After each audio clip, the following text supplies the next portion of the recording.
Bring in the president's top communications advisor on national security, John Kirby. John, thanks for joining us this morning. What's your assessment of the situation right now?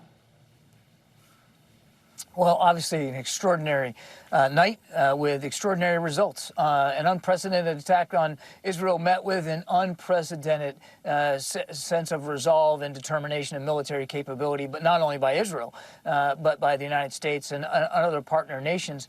Truly a successful night, and due to a lot of skill, a lot of professionalism, and a lot of coordination across the board. Israel succeeded in defending itself, and the United States certainly made good our commitment to help them do that. Do you believe the conflict has been contained? I think we'll know a little bit more in coming days, as the president has made clear. Everything he's been doing since October 7th has been to try to keep this from becoming a wider regional war. And he pre-positioned forces, even in the last few days, destroyers and fighter squadrons into the region to help Israel defend itself, to keep it from becoming a wider war, to keep it from escalating further. So we'll obviously be vigilant to any threat coming forward and making sure that we're meeting that need. The president also called on Iran not to retaliate, but they did anyway. What does that tell you? Well, again, what it tells me, as I looked at last night, what it tells me is that we can make good on our commitment to defend Israel. It tells me that Israel does have superior military capability. Just think about the hardware that Iran threw into the sky and how little damage that caused. I mean, that's a real testament to how strong the IDF is. It also tells me, and it should tell everybody else, that Israel's not alone.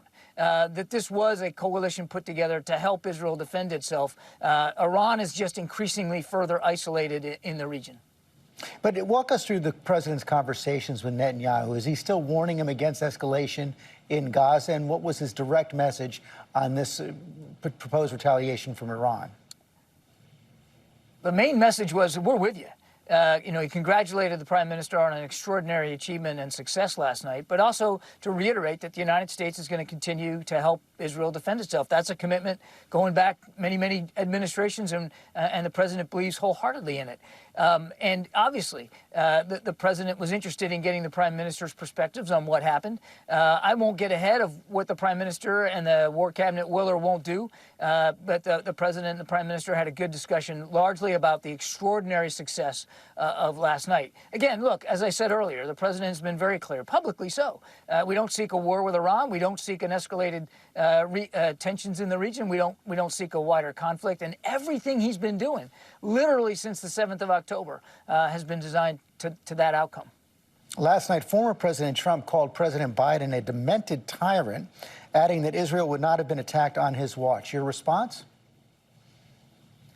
I won't get into comments from the campaign trail, George. You know I can't do that. But think about this: the commander-in-chief, President Biden, first one to go to Israel in the midst of a war, just after October 7th, on the ground, while Israel was still reeling with the effects of October 7th, on the ground there, this president ordered U.S. forces actively to participate in the defense of Israel, actively shooting down missiles and drones from the sea and from the air. I mean, that's extraordinary. That's leadership. That's leadership not just in the world, but it shows the power of American leadership around the world.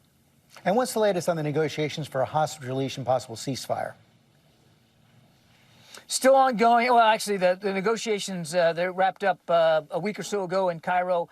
When I meant ongoing, what I meant is the exchange of information is still ongoing. There is a proposal on the table that was arrived at with very careful diplomacy with our Israeli counterparts, led by the CIA Director Bill Burns. It's on the table. Hamas needs to take that deal. It's a good deal. It will get those hostages out, at least the first tranche, elderly, sick, women, and it'll give us what will be about a 6-week ceasefire to allow for an increase in humanitarian assistance. It's time now to move that forward. It's up to Hamas.